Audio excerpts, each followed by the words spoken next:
Assalamualaikum warahmatullahi wabarakatuh. Perkenalkan, nama saya Imron SPD, guru SMK Negeri 1 Indralaya Utara, calon guru penggerak Angkatan 7 dari Kabupaten Ogan Ilir. Izinkan saya untuk memaparkan hasil aksi nyata saya modul 1.4 budaya positif. Sebelumnya saya akan memperkenalkan fasilitator saya, yaitu Ibu Eni Sundusia Tribuana SPD S3R, dan Ibu pengajar praktik saya Ibu Yanita MPD.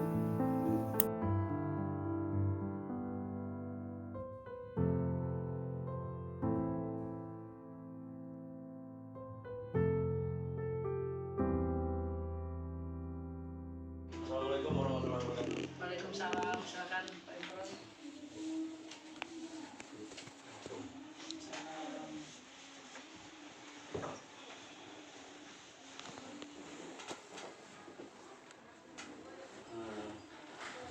Maaf Bu, ini sebelumnya kami bertiga ingin menginformasikan ada tugas aksi nyata dari kami sebagai calon guru penggerak, yaitu ingin mengimplementasikan budaya positif di sekolah kita ini.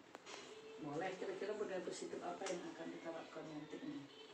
Nah, yang pertama itu budaya positifnya ialah kita berawal dari pemaparan pembelajarannya dulu, yaitu dari tugas kita sebagai guru menurut Ki Hajar Dewantara, kemudian bagaimana berkaitan juga dengan kebutuhan dasar kita sebagai manusia, kemudian tugas kita atau posisi kita sebagai kontrol di dalam melaksanakan pembelajaran. Kemudian ada lagi nantinya yaitu segitiga restitusi namanya. Bagaimana kita meminimalisir pelanggaran-pelanggaran yang terjadi di sekolah kita ini, sehingga nantinya tidak semena-mena kita menggunakan kontrol kita sebagai guru, yaitu sebagai penghukum. Nggak boleh menghukum ya? Iya Bu. Kita harus memberikan menanyakan kepada siswa itu kira-kira apa permasalahannya. Jangan langsung menginjak siswa itu dia salah, tapi kita tidak tahu permasalahannya. Jadi kita harus tahu dulu, kita tanyakan kenapa dia telat, apa alasannya. Kemudian kalau seandainya kita sudah tahu alasan, barangkali kita bisa memberikan solusi supaya jangan minggu berikutnya dia telat lagi, kan itu saja. Penekanannya tidak boleh kepada siswa, sebenarnya tidak boleh memberikan hukuman. Kalau kita memberikan hukuman berarti nanti siswanya bisa melakukan kesalahan lagi kan. Tapi kalau kita melakukan pendekatan secara manajerial, barangkali bisa kesalahan itu tidak terulang. Memang yang dikatakan Ki Hajar Dewantara itu benar, yang untuk segitiga restitusi itu benar, bahwa kita harus memvalidasi kebijakan, menstabilkan intimidasi, dan menanyakan apa keyakinannya itu benar.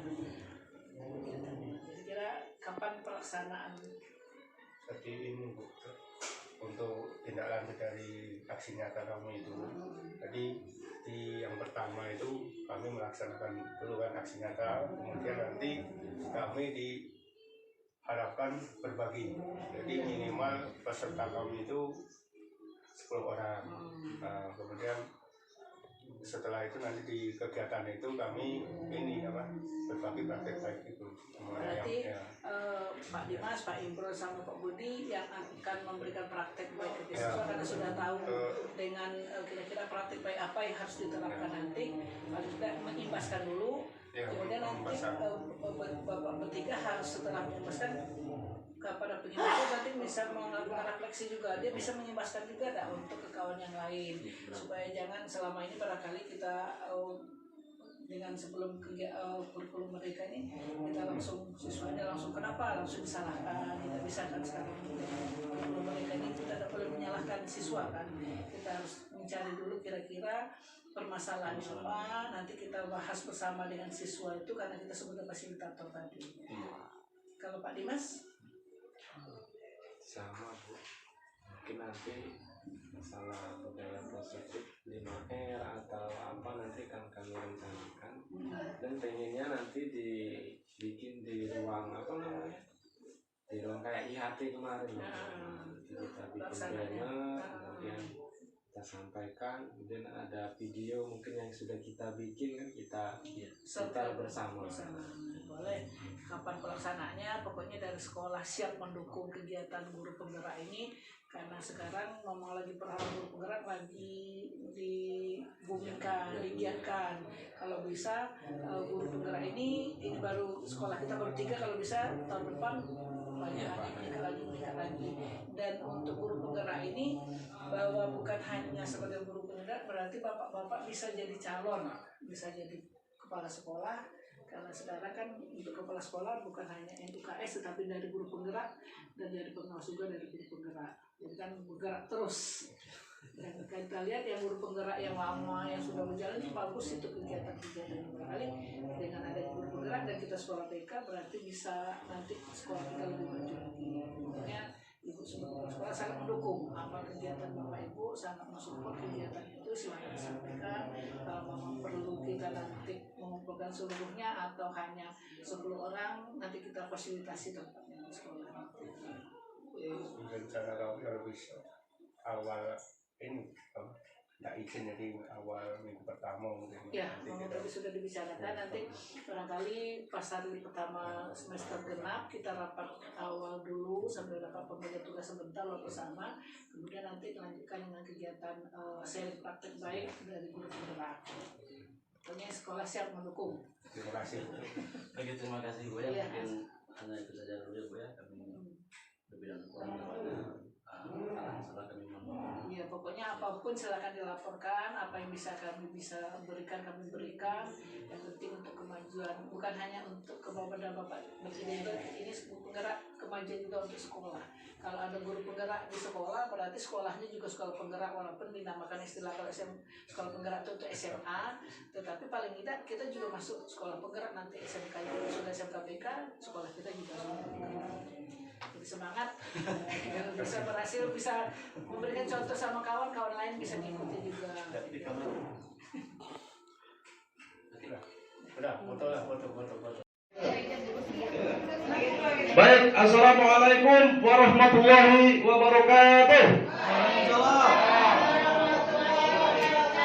Selamat pagi Bapak Ibu. Oke, yang kami hormati Bapak Ibu, rekan guru SMK Negeri 1 Indralaya Utara. Kemudian izinkanlah saya dalam hal ini untuk menyampaikan atau memperkenalkan diri dulu. Baik Bapak Ibu di seluruh Indonesia, kenalkan, nama saya Imron. Saya adalah salah satu calon guru penggerak yang berasal dari Kabupaten Ogan Ilir.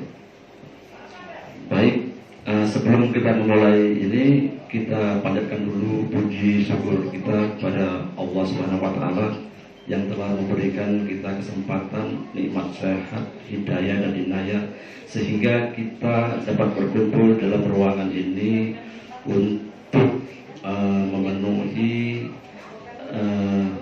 tugas saya sebagai calon guru penggerak, yaitu mengadakan diseminasi masalah budaya positif.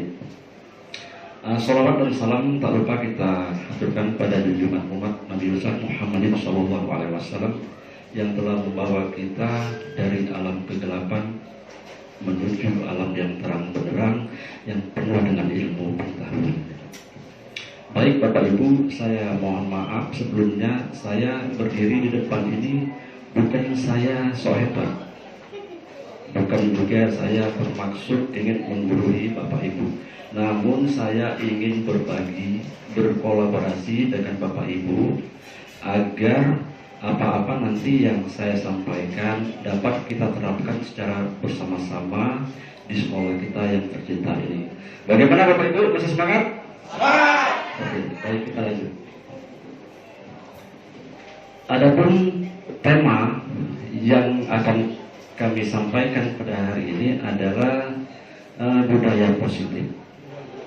Kalau kita mendengar kata budaya, tentunya kita sudah tahu bahwasanya budaya itu adalah kegiatan yang sering kita lakukan di tempat kita berada.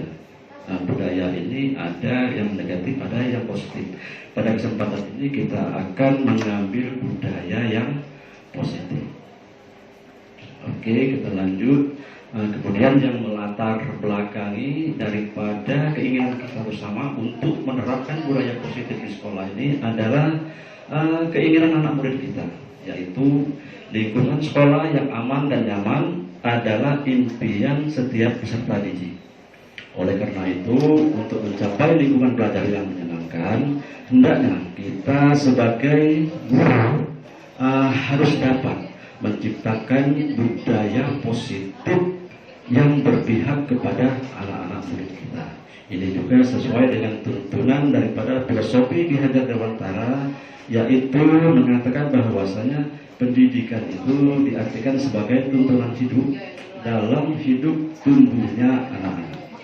Artinya kita adalah penuntun segala kodrat yang ada pada anak-anak agar mereka dapat mencapai keselamatan dan kebahagiaan yang setinggi-tingginya, baik sebagai manusia ataupun sebagai anggota masyarakat. Kita lanjut ya. Nah, di sini ada perubahan yang harus kita lakukan sebagai seorang guru, yaitu guru itu dituntut untuk menyesuaikan gaya pembelajarannya ke abad 21. Jadi jangan nanti kita sudah abad 21 namun yang kita terapkan pada anak-anak kita itu masih menggunakan abad 20. Ya. Ada yang paham ya, di mana kira-kira abad 20 itu bagaimana kriteria guru kita di abad 20 cara mengajarnya? Mungkin ada yang tahu Bapak Ibu. Baik, salah satunya adalah di abad 20 itu yaitu JBSA yang mengandalkan apa? Catatan buku sampai habis itu. Kemudian kita sebagai guru juga di abad 20 itu bertindak mengajar, memberitahu. Kita tidak mau tahu, yang penting anak kita dapat menyerap daripada apa yang kita sampaikan. Oke ya, Bapak Ibu. Nah, ciri-ciri di abad 21 ini yang pertama adalah informasi, yaitu kita dapat mengarahkan, mendorong peserta didik untuk menjadi tahu, bukan diberitahu. Kemudian yang kedua adalah cirinya komputasi, yaitu mengembangkan kemampuan siswa dalam hal merumuskan masalah, bukan hanya menyelesaikan masalah. Jadi kita harus mengarahkan anak-anak didik kita, ya, anak-anak didik kita agar bisa mengetahui permasalahannya itu apa, kemudian jalan keluar dari permasalahan itu apa sesungguhnya. Kemudian yang ketiga cirinya adalah otomatisasi, yaitu kita sebagai guru harus mampu membina siswa untuk berpikir secara kritis, bukan secara mekanis. Artinya kita mengajak anak-anak kita untuk bisa mengarahkan pemikiran kita, memunculkan pemikiran mereka agar ada ide-ide baru dari anak-anak kita. Kemudian yang keempat adalah komunikasi. Nah, kita sebagai seorang guru ya, kita harus bisa mengingatkan jika sebenarnya teknologi yang berkembang sekarang ini adalah sebagai alat bantu, bukan segala-galanya. Ini sering kita dapati di sebuah kelas kita, terkadang mereka itu sibuk dengan permainannya masing-masing. Contohnya main game dan segala macamnya itu, sehingga mereka lupa tugas mereka yang sesungguhnya adalah belajar. Baik Bapak Ibu, kita lanjut ya. Nah, di sini untuk menumbuhkan budaya positif itu kita harus adanya disiplin. Bapak Ibu mungkin tahu apa makna disiplin itu. Coba saya minta tolong Pak Heru, sebagai guru BPKN kita tentu sudah memahami betul apa yang dikategorikan disiplin itu. Yang dimaksud dari sebuah disiplin merupakan salah satu bentuk tanggung jawab yang dilakukan oleh setiap individu ataupun kelompok yang dilakukan dalam kehidupan sehari-hari sebagai wujud dalam budaya positif itu sendiri. Terima kasih Pak. Oke, terima kasih Pak Heru, sangat sopan sekali jawabannya. Yaitu dikatakan Pak Heru bahwanya disiplin itu adalah sikap perasaan yang patuh dan taat terhadap nilai-nilai yang dipercaya oleh suatu kelompok. Oke. Kemudian di sini ada juga penjelasan bahwasanya budaya positif itu adalah perwujudan daripada nilai-nilai atau keyakinan yang universal yang ada di sekolah kita. Kita juga harus mengetahui perbedaan-perbedaan di antara hukum, konsekuensi, dan restitusi, di mana hukum adalah tindakan pendidikan yang sengaja dan secara sadar diberikan kepada anak-anak didik yang melakukan suatu kesalahan agar anak didik tersebut menyadari kesalahannya dan berjanji dalam hatinya untuk tidak mengulanginya. Nah, terkadang perbuatan daripada menghukum ini hanya memberikan efek jera yang bersifat sementara. Jadi pengimbasan daripada penghukuman terhadap anak-anak didik ini tidak dilanjutkan nanti di masa-masa yang akan datang. Jadi dadakan di saat itu saja. Seandainya terjadi pelanggaran di hari itu, maka dia hanya merasakan di saat itu saja, tidak ada dampaknya di kemudian hari. Kemudian ada lagi konsekuensi. Konsekuensi ini adalah perilaku yang berfokus mengajarkan anak bagaimana tingkah laku lebih baik untuk kedepannya. Kemudian ada lagi restitusi. Nah, itu sebuah proses untuk menciptakan kondisi bagi murid untuk memperbaiki kesalahan mereka, sehingga mereka bisa kembali ke kelompok mereka dengan karakter yang lebih kuat. Ini kita jangan lupa ya, bahwa kita sebagai guru itu memiliki 5 posisi kontrol. Maaf Bapak Ibu, kayaknya saya kurang nyaman kalau sebelah sini. Saya pindah lagi ya. Oke. Yang kaya Bapak Ibu ya. Di sini dikatakan bahwasanya kita sebagai guru itu mempunyai 5 posisi kontrol. Jadi kita ini ada batasan-batasannya. Tidak sembarangan mengintimidasi anak murid kita. Yang pertama ini ada sifatnya penghukum. Pada posisi penghukum, terkadang kita menggunakan hukuman secara fisik. Nah, kalau kita terlalu sering menggunakan hukuman secara fisik ini, nanti akan berakibat sangat buruk pada anak-anak kita. Contohnya nanti bisa terjadi trauma, sehingga mereka kurang percaya dirinya, kurang semangatnya untuk mengikuti pembelajaran. Yang kedua adalah membuat merasa bersalah. Pada posisi ini, guru biasanya bersuara lebih lembut. Membuat merasa bersalah akan menggunakan keheningan sehingga orang lain merasa nyaman, jadi merasa down. Setelah itu kan, kemudian yang ketiga adalah posisi kontrol kita sebagai guru adalah sebagai seorang teman. Pada posisi ini, kita sebagai seorang guru tidak akan menyakiti murid, namun tetap berupaya mengontrol murid melalui pendekatan persuasif. Ini juga ada kelemahannya Bapak Ibu. Kalau kita terlalu menganggap anak-anak kita itu sebagai teman, nanti bisa jadi kita diremehkan atau tidak dihormati. Dan kasarnya itu kita nanti diinjak-injak oleh mereka. Kemudian yang keempat adalah sifatnya pemantau. Memantau berarti mengawasi. Nah, ini yang sering terjadi di sekolah kita. Secara tidak sadar kita memposisikan diri kita sebagai seorang pemantau. Contoh dekatnya saja, kita hanya melihat anak-anak kita yang jajan di kantin tanpa ada rasa rasa maaf ini, ada rasa keinginan untuk menegur mereka. Kemudian ada lagi di saat azan sudah mengumandang, masih ada anak-anak kita duduk di bawah pohon bercengkrama, berbicara yang tidak sesuai dengan perilakunya. Kita hanya melihat saja. Nah, seharusnya itu kita ajak mereka untuk segera melaksanakan sholat.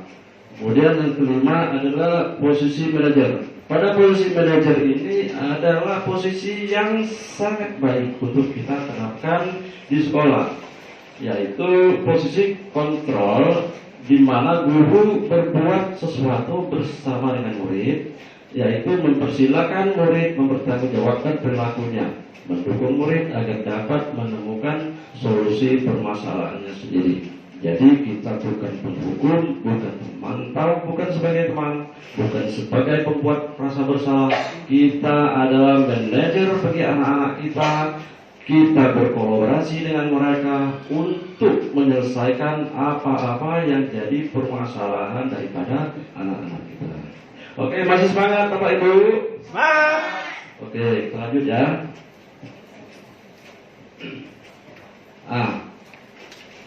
Permasalahan yang terjadi di sekolah itu terkadang disebabkan oleh beberapa kebutuhan kita yang tidak tersampaikan, atau kebutuhan daripada anak murid kita itu tidak terpenuhi.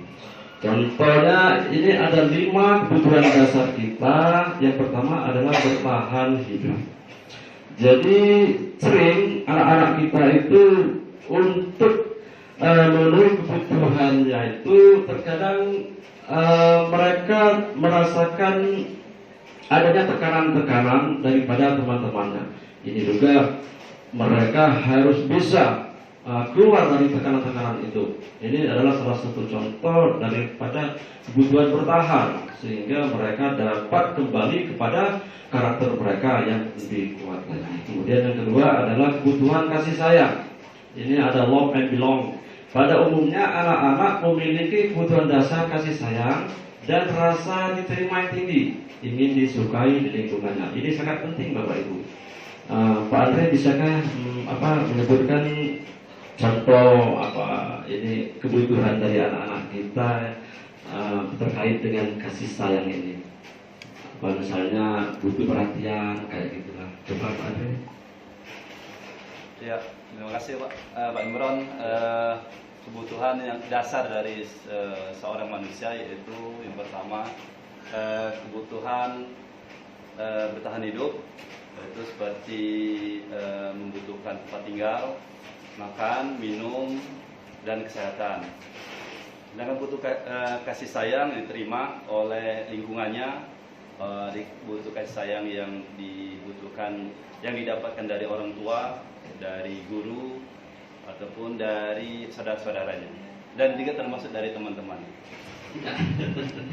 Betul sekali Pak Andre, bahwasanya anak-anak kita selain membutuhkan kasih sayang daripada kita sebagai seorang guru, mereka juga membutuhkan kasih sayang dari teman-temannya. Super sekali Pak Andre, terima kasih. Kemudian yang ketiga adalah kebutuhan akan kebebasan. Anak-anak merasa mampu untuk mengekspresikan diri sendiri, tidak tergantung pada orang lain. Artinya setelah melaksanakan pembelajaran di sekolah ini, pada akhir nanti dievaluasi, mereka tidak lagi punya keinginan untuk mencontek atau melihat pekerjaan teman-temannya, ya. Nah, jadi mereka sudah memiliki skill untuk mengerjakannya secara mandiri. Kemudian yang keempat adalah kesenangan. Kebutuhan untuk mencari kesenangan, tertawa dan bermain. Ini sangat perlu sekali. Kalau kita tidak tertawa, tidak bermain, nanti kita cepat tua. Gitu. Jadi anak-anak perlu mengekspresikan diri. Sangat perlu ini. Oke, yang kelima adalah kebutuhan penguasaan atau power.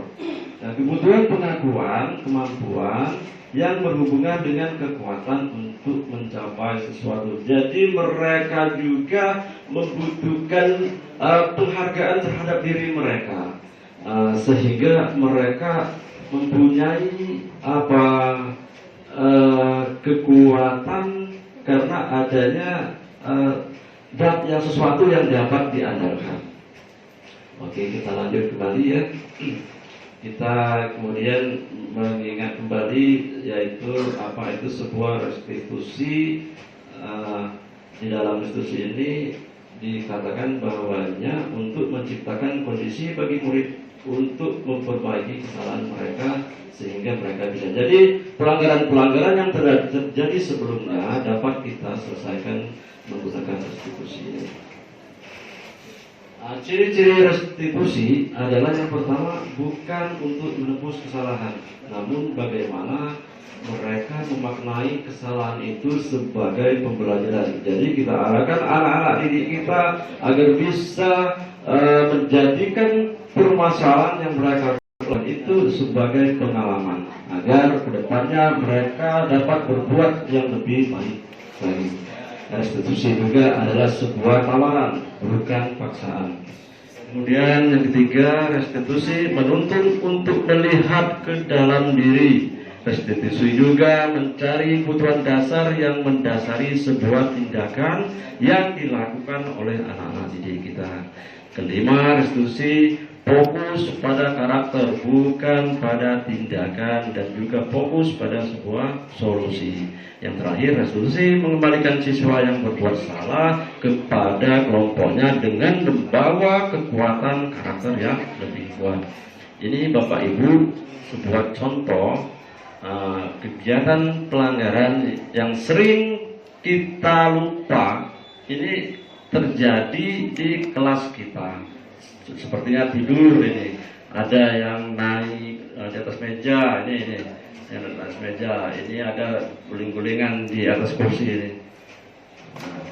Nah, untuk menyelesaikan permasalahan yang terjadi, kita harus bisa memanfaatkan metode segitiga restitusi. Apa itu segitiga restitusi? Yang pertama itu adalah langkah atau urutan yang akan dilakukan apabila kita menggunakan segitiga restitusi ini untuk meminimalisir atau menyelesaikan kasus-kasus yang terjadi di sekolah kita adalah menstabilkan identitas. Jika anak berbuat salah, maka ada kebutuhan dasar mereka. Jadi ini berkaitan dengan kebutuhan daripada manusia tadi. Jadi apabila mereka melakukan kesalahan, artinya ada kebutuhan-kebutuhan itu yang tidak terpenuhi. Kemudian langkah kedua adalah memvalidasi tindakan yang salah. Nah, di sini kita harus memahami kebutuhan dasar yang mendasari tindakan anak berbuat kesalahan.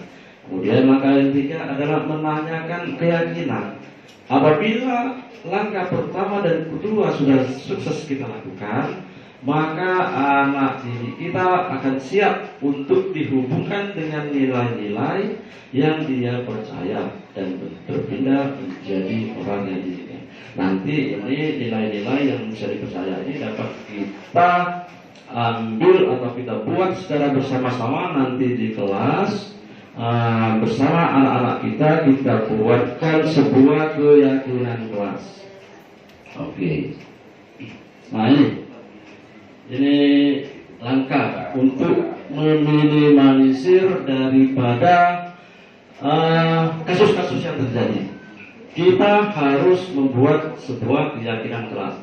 Dijelaskan bahwasanya keyakinan kelas adalah merupakan salah satu disiplin positif yang bisa kita terapkan dalam membangun budaya positif di sekolah dalam bentuk kesepakatan yang ditempel di kelas. Ini sangat penting sekali Bapak Ibu agar pelanggaran-pelanggaran dan kasus-kasus yang tidak baik itu dapat kita kurangi di sekolah kita. Nah, di sini ada langkah-langkah untuk membuat sebuah keyakinan kelas. Langkah pertama, guru meminta semua murid di kelas untuk menuliskan apa saja yang perlu disepakati bersama di kelas. Kemudian yang kedua, semua usulan dari murid dituliskan di papan tulis. Jadi kita usulan-usulan yang ada pada anak-anak kita tuliskan semua di papan tulis. Kemudian yang ketiga, kalimat yang sudah disepakati itu untuk menjadi keyakinan kelas diubah menjadi kalimat positif. Jangan sampai ada lagi kalimat-kalimat yang bermakna negatif. Yang keempat, kita sebagai seorang guru bisa mengecek kembali usulan dari murid apakah masih ada pernyataan yang berbentuk arti. Kemudian yang kelima, cek kembali keyakinan kelas secara berulang dan bersama-sama. Yang keenam, setelah meninjau kembali, kemudian membubuhkan tanda tangan. Jadi kita harus menandatangani apa yang menjadi kesepakatan kita dengan anak-anak kita, agar mereka ingat bahwa itu adalah hasil daripada pemikiran-pemikiran anak-anak didik kita.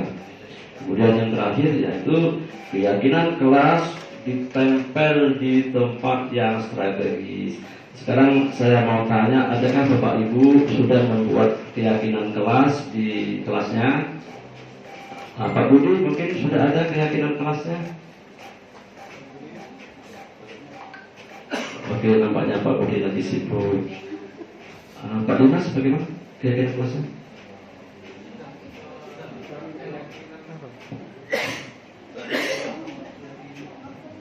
Menurut saya untuk keyakinan kelas yang saya bentuk adalah ketika pertama saya mulai mengajar pada awal semester, membuat kesepakatan bersama antar siswa yang nantinya kalau dilanggar akan diingatkan, atau kesepakatan bersama nanti seperti apa. Oke, terima kasih Pak Dimas. Sangat bagus ini jawabannya bahwa Pak Dimas sudah membuat keyakinan kelas di kelasnya. Ini ada beberapa contoh keyakinan kelas yang ada di sekolah kami SMK Negeri 1 Indralaya Utara, yaitu hadir tepat pada waktu, kemudian yang kedua berpakaian rapi dan bersih, yang ketiga melaksanakan piket sesuai jadwal, yang keempat menghormati guru dan teman-teman, yang kelima mengerjakan tugas tepat pada waktunya, kemudian yang keenam tidak tidur-tiduran di saat jam belajar. Nah, dan yang terakhir ini mungkin sudah pernah saya buatkan di sebuah tugas saya yang lalu, yaitu tidak dijajan di kantin saat jam pembelajaran.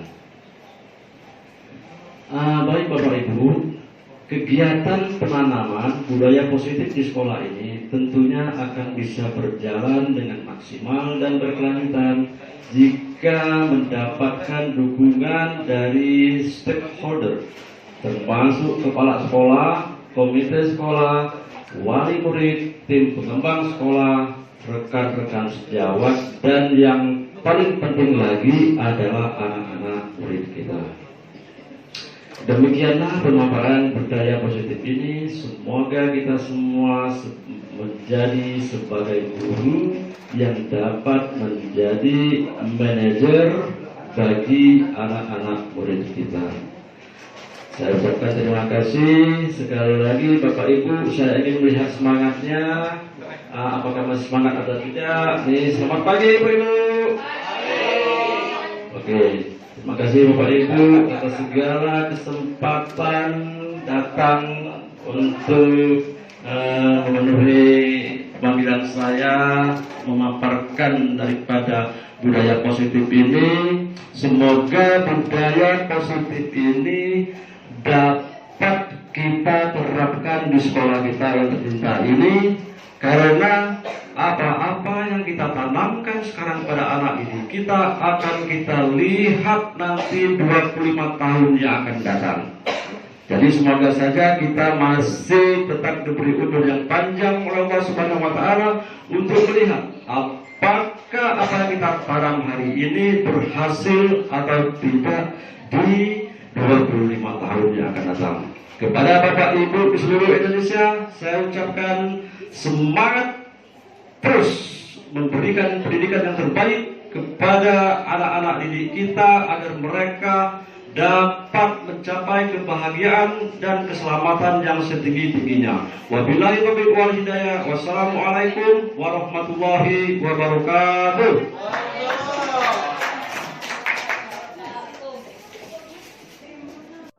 Assalamualaikum warahmatullahi wabarakatuh. Perkenalkan, saya Arsa Lambaten, teman kerja dari Pak Imron, guru GP angkatan ke-7. Melihat dari pemaparan Pak Imron dengan tema budaya positif sangatlah bermanfaat dan berguna bagi sekolah agar anak murid dapat melaksanakan disiplin dan memiliki karakter di lingkungan sekolah. Dan apa yang sudah diterapkan oleh Pak Imron itu sendiri sudah sangat baik sekali. Untuk itu saya ucapkan terima kasih pada Pak Imron atas berbagi praktek baiknya. Semoga nantinya anak didik kita memiliki karakter yang lebih baik lagi dan lebih konsisten dalam membangun budaya positif. Terima kasih. Assalamualaikum warahmatullahi wabarakatuh. Perkenalkan, saya rekan kerja dari Pak Imron. Nama saya Ibu Zaini Bataria. Saya akan memberikan tanggapan dari apa yang sudah diberikan oleh Pak Imron, melihat dari pemaparan yang disampaikan oleh Pak Imron dengan tema budaya positif sangat bermanfaat dan berguna bagi sekolah agar anak murid dapat memiliki sikap disiplin dan karakter di lingkungan sekolah. Dan apa yang sudah diterapkan oleh Pak Imron sudah sangat baik sekali. Terima kasih Pak Imron atas berbagi praktek baiknya. Semoga nantinya anak didik kita memiliki karakter yang lebih baik lagi. Semangat! Demikianlah pemaparan ini, lebih dan kurang saya mohon maaf. Semoga kita dapat menerapkan budaya positif di sekolah kita untuk menjadikan murid-murid kita memiliki perilaku yang baik dan berdisiplin yang tinggi. Amin, amin ya rabbal alamin. Wabillahi taufiq wal hidayah. Wassalamualaikum warahmatullahi wabarakatuh.